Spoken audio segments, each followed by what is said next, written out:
자, 성경에는 수많은 기사와 기적, 이적 그리고 이야기들이 나오고 있습니다. 참 이 대목은 참 지혜로운 거다, 참 지혜롭다 이렇게 느낄 때가 있는데 그 지혜를 말할 때 빠지지 않는 내용 세 가지가 있습니다. 첫 번째는 솔로몬의 재판 사건입니다. 이 아이가 누구의 자녀인가? 솔로몬이 왕이 되자마자 하나님의 지혜를 가지고 놀라운 판단을 내리죠. 진짜 어머니가 누구인가를 색출해내서 결국 정말 그 이후로부터 솔로몬은 지혜의 왕이다 이러한 칭호를 받게 됐죠. 또 한 가지는 가이사에게 세금을 바칠 것인가 말 것인가. 가이사의 것은 가이사에게 드려야 되고 하나님의 것은 하나님께 드려라.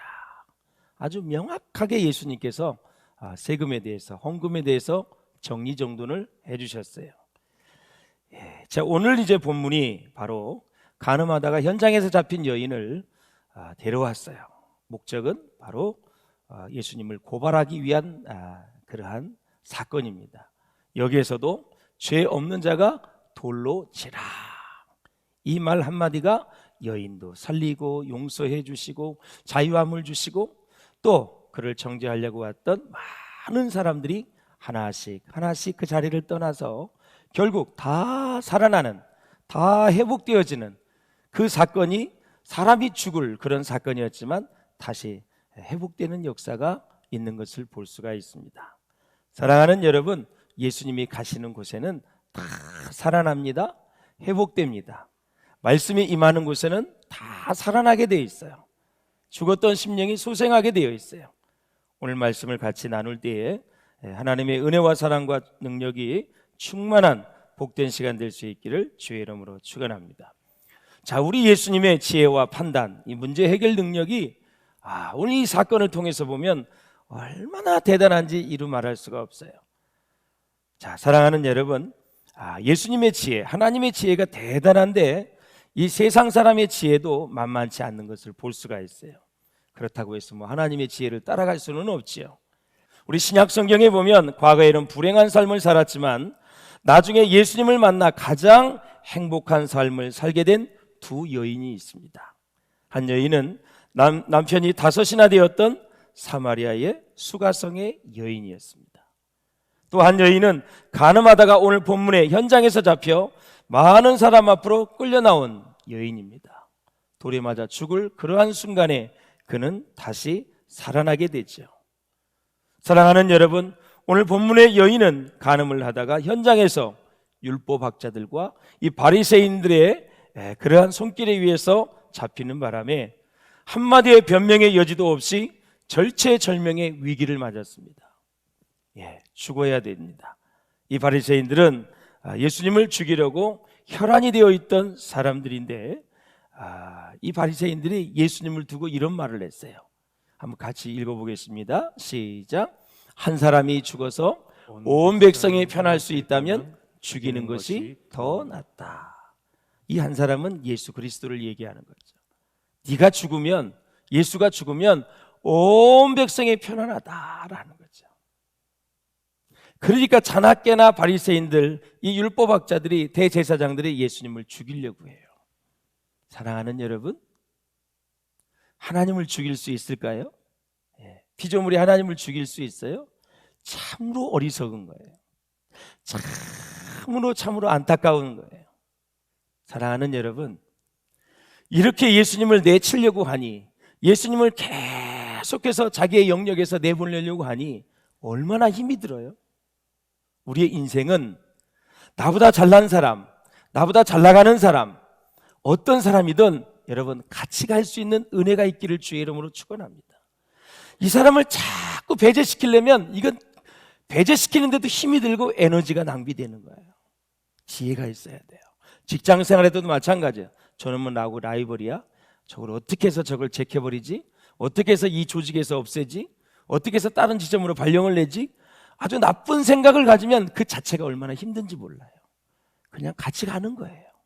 그 마음을 가져야 돼요. 할렐루야. 교회에서도 조금 열심히 하는 사람들, 눈에 띄는 사람이 보이면 자꾸 시기하고 질투하려고 하지 말고 저런 사람하고 같이 가면 교회가 더 부흥하겠구나, 더 건강하겠구나. 야, 나는 부족한데 저 사람은 참 은혜를 많이 입었네. 아유, 어떻게 해서 도와줘야지, 같이 가야지, 이런 마음을 가져야 되네요. 쓸데없이 사람을 밀어내려고 하고 바깥으로 내쫓으려고 하고 자꾸 내 영역에서 그 바운더리 안에서 바깥으로 내몰려면 참으로 어리석은 얘기예요.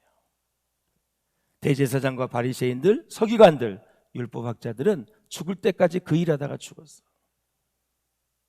그리고 본질에 집중 못했어요. 그리고 2000년 동안 모든 예수를 죽인 거 자기들에게 핏값을 돌리라 그래서 2000년 동안 그렇게 유리방황하면서 고생하면서 그렇게 살았어요. 하나님의 은혜로 여러분 그들이 다시 회복은 되었지만 정말 그래서 삶은 지혜가 있어야 돼요. 할렐루야. 지혜. 사랑하는 여러분, 그렇습니다. 그런데 오늘 본문에 보면은 그 바리새인들의 하속들이 있었어요. 야, 예수님을 좀 잡아와라 그랬어요. 그랬더니 예수님을 만나더니 그 예수님의 권위와 말씀 앞에 굴복을 했어요. 오히려 잡아오라 그랬더니 예수님을 칭찬하는 거예요. 46절에 보니 시작. 하속들이 대답하되 그 사람의 말하는 것처럼 말한 사람은 이때까지 없었나이다 하니. 세상에, 잡아오라 그랬더니 바리새인들이 더 칭찬을 내. 그 하속들이 더 칭찬을 하는 거예요. 그러니까 그의 리더들이 뭐라 그러냐면, 야, 너희도 미혹되었느냐. 바리새인들이 하속인들에게 너희도 미혹되어서 그 편이냐 이거였죠. 그러니까 한번 단추를 잘못 꿰면 계속해서 잘못 인생 가는 거예요.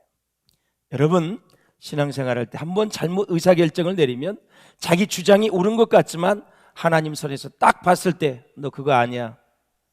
너는 네가 여러 가지 이유와 여러 가지 명분을 가지고 얘기했지만 너는 그거 아니야. 그건 순종해야 되는 거야. 그건 믿음으로 봐야 되는 거야. 그건 하나님의 마음으로 봐야 되는 거야. 교회는 그렇게 섬기는 게 아니야. 딱 하나님이 결정을 내리면, 그래서 그 뜻대로 가지 않으면 나중에는 계속해서 이제 어려움이 와요. 그걸 깨달을 때까지. 그런데 잘 몰라요, 사람들이 이거를. 사랑하는 여러분, 오늘 이 사건은 예루살렘 성전에서 된 사건입니다. 사람들이 여자를 끌고 온 것에 대하여 오늘 성경에는 그 목적이 무엇인가? 바로 예수님을 제소하기 위해서, 고소와 고발하기 위해서 데려온 것이다. 다시 말씀드려서 예수님을 책잡아서 올무로 올가매어서 십자가에 못 박으려는 이 같은 목적에서 이 사건을 만들었다. 이 사건을 이용했다라는 거죠. 그런데 본문에 보면 가늠한 남자는 전혀 보이질 않아요. 여자만 지금 계속 부각이 되고 있어요. 여자를 희생양으로 삼으려는 음모가 숨어 있다라는 그런 인상을 지울 수가 없죠. 자, 본문에 나타난 사람들의 계략을 보면 마귀가 주는 지혜가 대단하다는 거예요. 마귀가 주는 지혜는 모두가 다 죽이는 거, 모두를 멸망시키는 거, 모두를 파괴시키는 거, 모두를 분열시키는 거예요, 마귀는. 그러나 성령의 지혜는 하나 되게 합니다. 성령의 역사는 연합하게 만듭니다. 성령의 간섭은 항상 배려하면서 다 살리는 역사가 있습니다. 교회에 출석하는 사람들이 아유, 은혜 받았습니다. 은혜가 됩니다. 예배를 사모하고, 그리고 순예배도 나가고, 그리고 다 이런 사람들이 늘어나면 그 교회는 지금 살아있는 말씀이 선포되고 있는 거고, 기도를 통해서 성령의 역사가 일어나는 거고, 보혈의 능력이 지금 계속해서 역사하고 있는 거예요. 그런데 한 주, 두 주, 한 달, 두 달, 세 달 갈수록 아유, 예배가 은혜가 안 돼, 말씀도 안 들어와, 아유, 난 교회 가기 싫어, 이러면 지금 그 교회는 성령이 불이 꺼져가는 거고, 계속 말씀이 제대로 선포되지 않는 거고, 영은 제대로 말씀을 하지 거짓말을 할 수가 없어요. 사랑하는 여러분, 예배를 드리면 드릴수록 여러분의 영이 살아나고 기쁨이 넘치고 은혜가 넘치고 살만 나는 그러한 삶이 될 수 있기를, 심령이 될 수 있기를 주님의 이름으로 축원을 드립니다. 자, 5절을 한번 읽어보세요. 5절 시작. 모세는 율법에 이러한 여자를 돌로 치라 명하였거니와 선생은 어떻게 말하겠나이까? 진퇴양난의 질문입니다. 몰라서 묻는 말이 있지만 알고 묻는 말이 있습니다. 몰라서 물으면 내가 배우려고 하는 자세이지만 알고 묻는 것은 상대방을 괴롭히는 것일 수가 있다. 그래서 가끔 질문이라는 것은 그 자체가 상대방 마음을 아주 그야말로 찢어놓는 경우가 있습니다. 질문 자체에 악의가 숨어 있어요. 질문 자체에 나쁜 생각이 담겨져 있다라는 거. 그때는 대답하기도 싫어. 너하고 얘기하기 싫어라는 거죠. 질문 경영학이라는 책을 보면 거기서는 그런 강조를 해요. 질문 하나가 대단히 중요하다라는 거예요. 학문을 할 때도 질문을 많이 해야 되니. 또 이 예수님 앞에 나온 이 많은 사람들이 질문을 했을 때 진정 구원받고 싶어서, 치료받고 싶어서, 은혜 받고 싶어서 질문한 것들은 하나님이 하나도 예외 없이 다 은혜를 베풀어 주셨어요. 그러나 나쁜 동기와 나쁜 생각과 나쁜 모티베이션, 이 동기를 가지고 다가오는 사람들에게는 하나님이 말씀을 통해서 깨닫게 해 주셨다라는 거죠. 자, 보세요 여러분. 모세의 율법대로 한다면 쳐 죽여야 되지요. 이 여인을 쳐 죽여야 되는데 당시 로마 사람들의 법은 절대로 사형 집행은 로마 사람만 하게 되어 있어요. 이방인들이 할 수 없다라는 거죠. 그러니까 율법대로 쳐 죽이면 로마의 법을 어기게 되는 거예요. 그렇게 되면 이제 로마에 제소를 하게 되는 거죠. 돌로 치라 하면 예수께서 70번씩 7번이라도 용서하라고 말씀하셨는데 이 말씀에 모순이 되는 자가당착에 빠지는 거고, 야, 예수님 70번씩 7번이라고 용서하라 그러더니 사랑이 없으시네, 자비가 없으시네, 그렇게 또 판단을 한다라는 거죠. 만약에 예수님이 죽이라고 하면 로마에 고소할 근거를 얻게 된다고 말씀을 드렸습니다. 근데 돌로 치지 말라 그러면 모세의 율법을 어기는 거예요. 율법은 쳐야 돼. 근데 치지 말라 그러면 모세의 율법을 또 어기는 거예요. 그러면 출교를 당하는 거예요. 자, 본문에 보면 그래서 세 종류의 죄가 있음을 우리가 알 수가 있어요. 첫째, 가늠하다 잡힌 여자가 저지른 것과 같은 종류의 죄입니다. 보이는 죄뿐만이 아니라 내면의 죄까지 다 포함이 된 거예요. 아마 이 여인은 생계를 위해 매춘을 했을 수도 있어요. 가난하다는 것은 그 당시에 사회적 신분과 그리고 배경이 전혀 없다는 거, 다시 말씀드리면 소득이 없다라는 거예요. 그래서 매춘을 했을 가능성이 있다라는 거예요. 사랑하는 여러분, 우리도 예외 없이 이 여인이 저지른 것과 같은 죄를 쉽게 저지를 수 있는 죄인에 불과하다라는 사실이에요. 둘째, 여인을 끌고 온 율법학자들과 바리새파 사람들에게 있는 죄입니다. 그들은 예수님을 책잡아 함정에 빠뜨리려고 한 여인을 이용하는 것을 볼 수가 있어요. 나쁜 목적을 이루기 위해서 수단과 방법을 가리지 않았기 때문에 그들도 역시 죄의 선상에서 피해 나갈 수 없다라는 것입니다. 법을 이용하고 사람을 이용해서 자기가 얻고자 하는 것을 얻는 그런 사람들, 다른 사람을 함정에 빠뜨리는 사람들, 이런 사람들에게 죄가 있다라는 사실. 바리새인들은 자신들이 종교적으로 의롭다고 여김으로 이 여인을 심판할 수 있는 위치에 있다고 생각을 하면서 스스로 죄를 짓는 것입니다. 셋째, 이 가늠한 여인에게 온갖 비난과 모욕과 욕설과 비방을 하면서 그녀에게 돌을 던지기 위해서 주위에 섰던 사람들에게도 공범죄가 있다라는 것입니다. 바리새인과 율법학자들이 그녀 쳐 죽이려고 할 때, 그 다음에 판단을 하고 정죄를 할 때 같이 동참을 했다라는 사실. 그 죄도 피해갈 수 없다라는 것입니다. 누군가 앞에 나가서 막 죄를 짓는데 뒤에서 막 박수를 치는 거 같이 죄를 지은 것이다라는 거예요. 사랑하는 여러분, 바리새인과 율법학자들 그리고 그들의 의견에 동조하여 돌을 들어서 치려 하는 사람들을 보면 참으로 나쁜 사람들입니다. 인간적으로 아주 짜증나게 하는 못된 사람들인 것입니다. 왜? 예수님을 괴롭힙니다. 여인을 괴롭히는 거예요. 예수님께서는 어떤 대답을 해도 백성들로부터 비난을 받을 수밖에 없는 절박한 상황에 놓여 있는 것을 우리가 볼 수가 있어요. 그때 예수님은 몸을 굽힙니다. 그리고 땅에 뭔가를 쓰세요. 많은 사람들이, 여인이 있어요, 예수님이 있어요, 둘레에는 많은 사람들이 있는데 갑자기 예수님이 고개를 숙여서 땅에 뭔가를 쓰시는 거예요. 굉장히 아주 예수님의 행동이 당시에 주목을 받았어요. 죄인으로서 초라하게 떨고 있는 여인을 보시고 쓰시기 시작하는 거예요. 뭐라고 썼을까? 돌로 치지 말라고 하면 모세의 율법을 어겨 출교를 당할 수밖에 없고, 그래서 진퇴양난이에요. 많은 학자들은 이 상황이 우연히 이루어진 상황이 아니라고 말을 하죠. 제사장과 바리새인과 율법학자들이 꾸며낸 계략일 수도 있다, 이렇게 학자들은 보고 있습니다. 왜 그럴까요? 이스라엘에는 몇 가지 없는 것들이 있어요. 먼저 창녀가 없어요. 돈을 받고 몸을 파는 여자가 없습니다. 왜냐하면 발견되는 즉시 돌에 맞아 죽기 때문에 창녀가 없다 그래요. 가문에서 다 내어 쫓아버려요. 또 하나 없는 것이 있어요. 무당이 없다고 그럽니다. 무당이 있으면 돌로 쳐 죽이라고 율법에 말씀하고 있어요.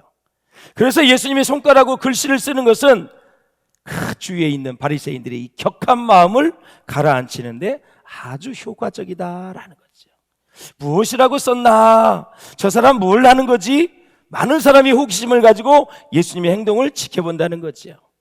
그래서 시간의 여유를 가지고 생각도 하고 반성도 하고 냉정을 되찾도록 침착하도록 하셨다라는, 분위기를 아주 고요하게 평안하게, 그리고 아주 예수님이 뭔가 말씀을 하기 전에 정리정돈을 하는 예수님의 모습을 우리가 볼 수 있다라는 거죠. 존 러벅이라는 사람이 인생에 관한 17일간의 성찰이라는 책을 썼네. 이 영국의 지성인이거든요. 19세기 학자로 인류학자이고 곤충학자였었어요. 이 사람이 17일 동안 깊이 성찰을 한 다음에 결론을 이렇게 내렸어요. 역시 인간은 관계 기술이 있어야 된다. 인간의 관계 속에서 우리는 깊이 생각을 해야 되는데 그 원칙이 뭐냐? 평등의식이라는 거예요. 그래서 거기에서 무슨 얘기를 하냐면 죽음은 사람을 평등하게 만든다. 부가 많이 있든 없든, 가난하든 부하든, 많이 배웠든 적게 배웠든 사람은 다 죽는다. 그래서 다 평등하다라는 거예요. 예. 그래서 무슨 얘기를 하냐면 평등의식에서 사람을 보아야 한다라는 거예요. 누구를 보든지 내가 특별한 사람이 아니라고 생각을 하는 가운데 사람을 보아야 된다라는 거예요. 나는 죄가 절대 없어, 이런 마음을 가지고 그 여인을 보면 돌을 던질 수 있다라는 거죠. 니나 나나 다 죄인이다. 마음속에 품는 죄가 얼마나 많이 있어요. 그러하기 때문에 평등의식이 있어야 된다. 현명하게 되기 위해서는 일단 앉아서 잘 경청을 해야죠. 그래서 인격은 듣는 것으로 결정이 되잖아요. 자, 예수님은 십자가를 지시기 전에 올리브산, 겟세마네 동상이죠. 거기에 가셔서 기도를 하셨고 피가 땀이 나도록 기도하시고, 그리고 힘들고 어려울 때 계속해서 하나님을 의지하는, 하나님께 응답을 구하는 모습을 보고 있어요. 그리고 기도하신 다음에 성전으로 오셨어요. 그러니까 사람들이 많이 모여 있어서 가르쳤어요. 근데 갑자기 시끄러운 소리가 나는 거예요. 가늠한 여인을 바리새인과 율법학자들이 끌고 와서 예수님 앞에 탁 내팽개치는 거예요. 그래서 그 여인에 대해서 탁 어떻게 할 거냐, 예수님이 딱 조용히 시킨 다음에 죄 없는 사람이 먼저 돌로 쳐라. 너무나 지혜로운 말씀이죠. 이때 사람들이 이 말씀을 듣고 양심의 가책을 받아서 나이 들은 사람이나 젊은이가 하나씩 차례로 돌아갔다라는 거죠. 사랑하는 여러분, 우리 한번 같이 읽어보겠습니다. 시작. 예수님은 우리 죄를 용서하지만 그 죄를 간과하지는 않으십니다. 죄를 용서하는 것과 인정하는 것은 다릅니다. 용서는 하지만 이것을 죄 없다 말씀하시지 않는다라는 거죠. 왜 예수님이 땅에 글씨를 쓰셨을까? 아주 궁금합니다. 차분하게 반성을 하고 생각하라는 거죠. 현대 미국의 신학자 라이놀드 니버의 기도문이 있는데요, 제가 참 재밌게 공부를 했어요, 학교 다닐 때. 이 사람은 하나님께 세 가지를 구하라고 얘기해요. 용기, 냉정, 지혜. 이걸 구체적으로 말씀을 드리면 이런 얘기를 하는 거죠. 하나님이여, 고칠 수 있는 것에 대해서는 그것을 고칠 수 있는 용기를 주시고, 고칠 수 없는 것에 대해서는 그것을 받아들일 수 있는 냉정함을 주시옵소서. 그리하여 고칠 수 있는 것과 고칠 수 없는 것을 식별하는 지혜를 주시옵소서. 이 용기, 냉정, 지혜 세 가지를 가지고 사람을 보고 환경을 보고 상황을 보고 판단하라 라는 거죠. 사랑하는 여러분, 우리 주변에도 하나님의 말씀을 사람을 살리는 데 사용하지 않고 사람을 죽이는 데 사용하는 사람이 있습니다. 어디를 가나 사람을 정죄하고 사람을 비난하고 누구를 모욕하는 것은 하나님의 자녀의 모습이 아니죠. 이거는 바리새인의 모습이다라는 거죠. 하나님께서 우리 비전교회에 말씀을 주신 이유는 무엇일까요? 많은 영혼들을 불쌍히 여기시고 그 말씀을 통해서 영혼들을 살리라는 거예요. 또한 기도의 능력을 주신 목적이 뭘까요? 죽어가는 영혼을 살리고 영적 전쟁에서 승리하고 마귀를 이기고 모든 열심과 열정과 눈물로 영혼을 살리고 치유하고 회복시키라는 거예요. 왜 하나님께서 우리를 세상에 보내셨을까요? 바로 세상에 잃어버린 자들을 찾아서 구원하시기 위해서 우리를 부르셨다라는 사실이에요. 사랑하는 여러분, 죄 없는 자가 돌로 치라 그랬어요. 죄 없는 자가 이 세상에 누가 있겠습니까? 다 모든 사람이 죄를 범하였음에 하나님의 영광이 이르지 못하였다 그랬어요. 한 번 죽는 것은 사람에게 정하신 것이요 그 후에는 심판이 있으리니 그랬습니다. 저나 여러분이나 다 하나님 앞에 죄인이다라는 거죠. 드디어 모든 사람들이 다 돌아가고 예수님과 여인만 남게 됩니다. 여러분, 신앙생활은 결국 예수님과 내가 마주하는 거예요. 그 앞에 서는 거예요. 결국 여기서 이제 문제 해결이 딱 나타나게 되죠. 얼마나 여인이 복을 받았는지 이루 말할 수가 없어요. 그런데 거기에서 놀라운 역사가 일어납니다. 어떻게 이런 역사가 일어날까? 바로 말씀의 위력, 말씀의 능력, 말씀의 권세다라는 거죠. 히브리서 한번 보실까요? 시작. 하나님의 말씀은 살아있고 힘이 있으며 좌우의 날선 어떤 검보다도 예리하고 혼과 영과 및 관절과 골수를 찔러 쪼개기까지 하며 또 마음의 생각과 뜻을 판단하나니 그랬습니다. 빛이 오면 어둠은 저절로 물러가는 거예요. 하나님의 말씀은 인간의 말과 달라요. 예수님이 영적 권위를 가지고 말씀을 선포하니 여인의 수치와 수모가 다 물러가고 자유와 평안을 얻고 죄사함을 받고 그는 주를 위해 이제 놀랍게 헌신을 하는 모습을 볼 수가 있습니다. 이제 정죄해야 하는 분위기, 심판하는 분위기, 고발의 분위기가 고요함과 평화와 자유함과 예수님이 함께 하셔서 빛의 놀라운 세계로 나아가는 사람들의 모습을 볼 수가 있어요. 10절에 보니 이렇게 했어요. 여자여 너를 고발하던 그들이 어디 있느냐? 너를 정죄한 자가 없느냐? 11절을 한번 읽어보시겠습니다. 시작. 대답하되 주여 없나이다. 예수께서 이르시되 나도 너를 정죄하지 아니하노니 가서 다시는 죄를 범치 말라 하시니라. 사랑하는 여인아, 나도 너를 정죄하지 않아. 내가 너를 용서해. 그러니 가서 다시는 이 죄를 범하지 않았으면 좋겠다. 아주 사랑으로 품으시면서 죄의 용서함을 주시는 예수님, 그리고 꼭 부탁을 하시죠. 가서 다시는 이런 죄를 범하지 말아라 그랬어요. 주위에서 여러분 정말 여러분을 찾는 사람이 있을 수 있어요. 내 억울함을 좀 알아달라고, 내 진실함을 좀 들어달라고. 들어주세요. 여러분이 들어주시면 그 사람은 살아갈 이유를 찾고 용기를 가지고 지혜를 가지고 다시 힘차게 미래를 향해서 나아가게 될 줄로 믿습니다. 사랑하는 여러분, 이 여인을 보십시오. 단 한 사람도 위로자가 없습니다. 한 사람도 변명해 주는 사람이 없습니다. 한 사람도 이해해 주는 사람이 없습니다. 오직 우리 예수님만 이 고독하고 불쌍한 여인을 이해하고 위로하고 있습니다. 프레드 러스킨이라는 사람이 쓴 용서라는 책에 보면 이런 내용이 있어요. 사람은 자유가 필요합니다. 내 영혼이 자유해야 하는데 자유의 뿌리는 용서에 있습니다 그랬어요. 사랑하는 여러분, 말씀을 맺겠습니다. 하나님 앞에서 자기의 양심의 소리를 들을 수 있기를 바라고 나를 돌아볼 수 있는 모든 심령들이 될 수 있기를 주의 이름으로 축원합니다. 정죄하고 판단하기보다는 그 사람을 위해서 기도해주고 사랑해주고 용서해줄 수 있는 우리 모든 비전교회 지체들 다 될 수 있기를 주의 이름으로 축원합니다.